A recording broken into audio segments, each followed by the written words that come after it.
Olá, queridos amigos, e vamos para mais um vídeo.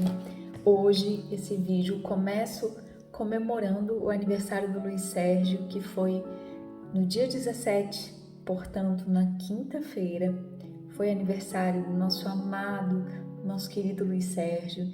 Então, hoje eu dedico esse vídeo a mais um ano da vida, né? Sabemos que ele não está mais no mundo de cá, mas continua vivo do mundo de lá, e hoje ele celebraria a data de seu reencarne, de seu nascimento. Então comemoramos, hoje não, dia 17, comemoramos e celebramos hoje nesse vídeo. Vamos para mais um capítulo. Semana passada eu li somente o capítulo 18, porque tinha uma mensagem muito especial, muito tocante, eu quis parar ali, mas hoje a gente volta para o formato dos últimos vídeos, 2 capítulos. E esse capítulo é o capítulo 19, ele se chama Sono Reparador. Um grupo mediúnico atende irmãos suicidas. Alice e Honor, ao meu lado, davam-me forças para compreender o estranho mundo onde há dias vinha vivendo. Ele está se referindo ao Hospital de Maria, hospital projetado para receber pessoas suicidas.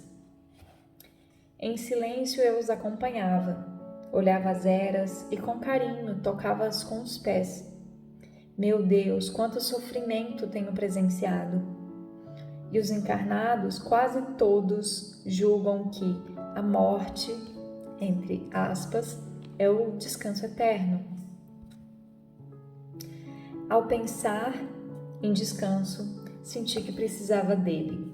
Honor gentilmente convidou-nos a acompanhá-lo até um riacho, onde a água se apresentava com um perfume agradável. Com perfume tão agradável, que fui cerrando os olhos e adormecendo. Muitos podem perguntar, mas espírito dorme? E por que dorme? Porque precisa. Espíritos somos todos, encarnados e desencarnados, mentes em ação e, como tudo que trabalha, necessitamos de repouso. Não é só porque deixamos a veste física que adquirimos a perfeição de espírito liberto. Recordemos que Deus, ciente das necessidades do espírito, criou o dia do descanso. O sono do espírito, liberto do corpo físico, é muito diferente do sono do encarnado. Hoje, quando durmo, o meu espírito se apaga. É como se cessasse a vida em meu espírito. Vamos imaginar uma lâmpada elétrica que se desliga. Nem por isso ela fica longe da eletricidade. Se ficar acesa por muito tempo, pode vir a queimar. Assim somos nós. Precisamos de descanso para fortalecer o nosso campo energético. Então, essa é a necessidade do espírito, o fortalecimento do campo energético. E quanto mais houver necessidade, no meu caso, mais precisa apagar para voltar a acender. Honor e Alice, já acordados, olhavam-me com carinho. Meio assustado, pedi-lhes desculpas. Perdoem-me, amigos, não sei quando vou ficar livre do sono. Temos necessidade dele e benditos são aqueles que sabem se entregar a Deus no seu descanso. Alguém falou para ele, não sei quem foi, se foi Alice ou Honor, provavelmente foi Honor. Recordei-me de uma pessoa muito querida que ao dormir diz ao pai: Senhor, cuida de mim, eu te amo demais. E procura adormecer no colo de Deus, consciente de que um bom pai do filho toma conta. Honor iniciou uma prece.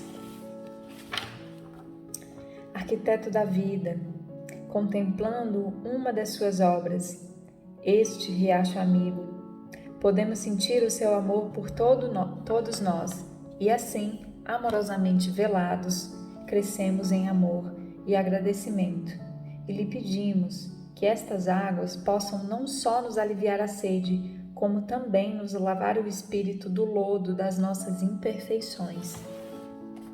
Pai amado, 3 seres pecadores, lhe pedem perdão e força para continuarem a tarefa da vida junto àqueles que só desejam a morte. Seja para nós a mão estendida, a força do nosso caminho, a luz de amor, o amparo eterno, assim seja. Com os olhos marejados, bati no ombro do amigo dizendo: como somos felizes por tê-lo a nosso lado.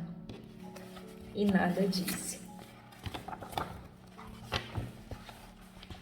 Meu livro aqui se desfazendo, gente. Desculpem, deixa eu só achar aqui. Ele nada disse, foi isso que eu quis dizer. As grandes almas se calam quando a palavra vai soar vazia, já que não existem palavras para um grande sentimento, e Honor é um filho de Deus. Alice também afagou o amigo, e juntos continuamos a nossa caminhada. Encontrava-me louco para perguntar quando iríamos descer para o grupo mediúnico, mas me contive. Honor foi nos levando para dentro do hospital. Eu pensava, que pena, ele se esqueceu da promessa que nos fez. Mas o amigo continuava calado. E assim, varamos corredores e mais corredores, com a temperatura ora quente, ora gelada. Olhei para Alice e vi que a querida companheira também estava curiosa. No final de um dos corredores, abriu-se uma porta, surgindo um estranho lugar, bastante iluminado. Cerrei os olhos, pois aquela claridade parecia queimar-me a vista. Nesse momento, um irmão aproximou-se, Cabu, sem falar nada. Olhou-nos bem nos olhos, convidando-nos a acompanhá-lo. Assim o fizemos e logo estávamos em uma casa espírita. Era como se ela estivesse ligada àquele campo de força. Tive a impressão de que a casa espírita ficava sob aquele campo energético e estava bastante curioso. Honor disse-me: tens razão, Luiz. Passamos pela usina divina. Graças a ela, a casa realiza seus trabalhos. O irmão, bastante esguio, caminhava à nossa frente. Ao chegar à porta de um dos grupos mediúnicos, nos sorriu, dizendo: paremos um minuto para meditar. Só devemos entrar em uma sala de trabalhos quando aptos a realizá-los. Se nos mover apenas a curiosidade, longe estaremos de nos tornar ceareiros de Jesus. Ficamos ali alguns minutos. Só depois foi aberta a porta da sala. Esta, bastante ampla, abrigava alguns médiuns que conversavam descontraidamente. A mesa estava isolada, portanto, a atitude dos médiuns não afetava os trabalhos da espiritualidade, que energizava todo o ambiente com variedade de luzes. Ao redor da mesa, por trás dos médiuns, haviam cadeiras numeradas e com os nomes das entidades a serem tratadas. Essas cadeiras me pareceram fosforescentes. Honor procurou um lugar para ficarmos, já que ali fôramos em estudo. Não aguardamos muito tempo, porque o dirigente encarnado abriu os trabalhos teóricos. Até aí tudo normal. Quando atingimos a parte prática, o comportamento do grupo mudou. Os médiuns adquiriram a conduta de espíritos conscientes do dever a ser cumprido e vimos a ligação de cada um com as entidades suicidas que entravam na sala, levados por enfermeiros dedicadíssimos que gentilmente se alojavam nas respectivas cadeiras. Muitos deles gritavam em estado desesperador. Ao ser feita a ligação mental, o médium, de acordo com seu grau mediúnico, ia sentindo as ansiedades do doente, mas sem dar espetáculo, apenas sofria calado e cônscio do valor do médium de Jesus.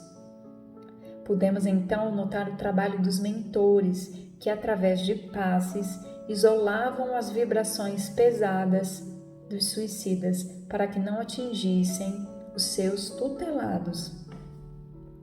Aproximando-se do médium, um dos doentes deu-se à incorporação. Observamos a fisionomia do espírito suicida ao ter contato com o corpo físico. A casa mental, perturbada, sentia os vermes roerem o seu antigo corpo que ficara na terra. Mas ali, em contato com o médium, recebia dele tanto amor que se sentia feliz. Porquanto há muitos anos sofria o martírio de um gesto impensado. E assim foram atendidos os suicidas, espíritos que muitos grupos tratam como se fossem entidades perversas, mas que ali eram tratadas como irmãos doentes e necessitados, os estropiados do caminho, da vida e da morte. Todos recebiam dos médiuns tratamentos de amor, pois os tarefeiros estavam conscientes do valor do trabalho doutrinário. Ao oferecer o seu corpo, o médium, já preparado através de estudos, recebeu tranquilamente um espírito sofredor. E reafirmamos que sofredor não quer dizer obsessor. Os suicidas estão à procura do lenitivo para suas dores, e os grupos mediúnicos precisam aceitar que eles são irmãos nossos, muito necessitados de amor e paz. Julgá-los maus é desconhecer os ensinamentos doutrinários, que tão bem nos elucidam sobre a vida além vida. Deixemos de confundir maldade com sofrimento. Observando aquele grupo, fiquei muito feliz com o fraterno atendimento. Honor levantou-se para acompanhar os doentes, que ao terem contato com os médiuns, adormeceram e foram levados para uma ambulância que os iria conduzir a uma das dependências do Hospital de Maria. Luiz Sérgio então fala: que bom, Honor, eles dormirem, que alívio eles devem estar sentindo. Alice perguntou: irmão, por que os outros grupos não prestam ajuda como este que presenciamos? Chegaremos lá, se Deus quiser. Dia após dia, o estudo abrirá não só os nossos olhos, mas muito mais os nossos corações.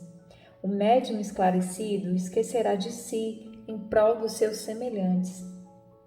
Já nos preparávamos para retornar quando Cabu, o amigo que nos havia guiado, convidou-nos para acompanhá-lo, o que fizemos contentes. Chegamos a uma sala igual à da espiritualidade e nela nos despedimos de Cabu, que dando um belo sorriso, disse: voltem sempre. Honor acercou-se dele. Bendito seja o teu coração que não para de trabalhar para que outros corações despertem para a vida. Então, quando ele fala chegamos a uma sala igual à da espiritualidade, ele está falando da sala do centro mediúnico daqui da Terra, porque nós estamos falando de um trabalho que foi feito em um centro mediúnico. Então ele está relatando o que aconteceu ali no plano espiritual desse centro, que prestou atendimento a esses irmãos que estavam sendo acolhidos no Hospital de Maria. E vamos para o capítulo 22, que se intitula 20, que se intitula Casa Espírita Orientada, Fortaleza Bem Guardada dos Drogados Traficantes. Então, continua falando sobre esse meio da casa espírita. Voltamos à sala de onde havíamos partido e eu comentei com Honor: irmão, aqui me parece uma casa de força. E cada centro espírita está ligado a um campo como este, e para não se enfraquecer, devem as casas reservar ao menos um dia da semana para orações, principalmente se nela forem realizados trabalhos de desobsessão. E essa energia, de onde vem? Posso saber? Luiz Sérgio está perguntando. Sem dúvida, são fluidos magnéticos emitidos por espíritos bons. E por que a variedade dos tons? Pergunta Luiz. Não esqueça que partem de mentes diferentes para tratamentos diversos. Os matizes luminosos eram deslumbrantes, e ao examiná-lo melhor, notei que não estávamos sozinhos. Ali havia vários espíritos de guarda. Honor, acercando-se deles, agradeceu e demos em retirada. Não sei por que respirei fundo quando ganhei o corredor. Honor logo me falou: muita luz faz mal para os nossos espíritos ainda escurecidos pela imperfeição. Abracei-o sorrindo. Você é um barato, Honor. Você é o botão de rosa vermelha que perfuma o coração cansado de Okashi. Pela primeira vez, presenciei lágrimas aflorarem nos olhos do grande amigo de Okashi, do seu discípulo querido. Quando alcançamos as alamedas, convidei Honor e Alice a sentarmos sob o caramanchão. Gostaria de fazer algumas perguntas ao Honor, pois ele trabalha com médiuns. E Luiz pergunta: querido irmão, conheço o seu trabalho junto aos grupos mediúnicos. Poderia nos elucidar sobre mediunidade? Luiz, no livro Voo Mais Alto, você tratou com muita propriedade do assunto, e no Jardim de Esperança também. Mas como é um tema inesgotável, tentarei ser-lhe útil. O que deseja saber? Sei que os orientadores de uma casa espírita nunca devem encaminhar um irmão para desenvolver a mediunidade como se isso fosse o único remédio para os seus sofrimentos, porque às vezes o mal está dentro das pessoas e não adianta curar só externamente. Sei também que a disciplina mediúnica ajuda a pessoa, enquanto que o Evangelho educa a família. Mas, Honor, muitas vezes, um só membro não conseguirá acalmar muito, não é mesmo? Um só coração repleto de amor basta para regar terras áridas de um lar, Honor está respondendo para ele. A maioria dos médiuns não deseja estudar seriamente e não podemos satisfazer a vontade de alguém necessitado de tratamento. Prometer ao doente cura milagrosa é tão cruel quanto o mal que o aflige. Todos temos que lutar pela melhoria própria. Quem busca uma casa espírita está em desespero ou à procura de algo que lhe satisfaça. Luiz pergunta: o que aconselha então? E ele responde: primeiro, um tratamento de fortalecimento espiritual, depois um encaminhamento do irmão para grupos especializados, como explanadores aptos a esclarecer e não a amedrontar. A propaganda gratuita que fazem do umbral é assunto deprimente para a família espírita. Devemos encontrar Jesus, não por temor, mas pelo grande exemplo que é o homem de Nazaré. O médium tem que se conscientizar de que ele é uma centelha divina, que cresce à medida em que se depura. Se outra mente deseja dominá-lo, é porque ele não está ligado com Deus. Quem está bem consigo mesmo, crente na sua força como filho de Deus, não deve temer os que se encontram afundados no ódio. Devemos ensinar o médium a crescer espiritualmente através da oração, da renúncia e da caridade, esclarecendo-o, fazendo sentir-se guardado por uma força maior. Se o médium chegar a uma mesa mediúnica, temendo os espíritos imperfeitos, dará muito trabalho ao dirigente. Bastará sentir uma simples dor de cabeça para culpar os espíritos. Mesa mediúnica não é lugar para levarmos as nossas fraquezas. Quem deseja servir tem que se conscientizar do valor do trabalho e ninguém anda para frente se não quiser e lutar por isso. Ficar escorado em dirigentes é outro erro. Devemos oferecer os nossos ombros porque a doutrina não tem pastores. Tem sim ovelhas tosquiadas pela própria vida escolhida.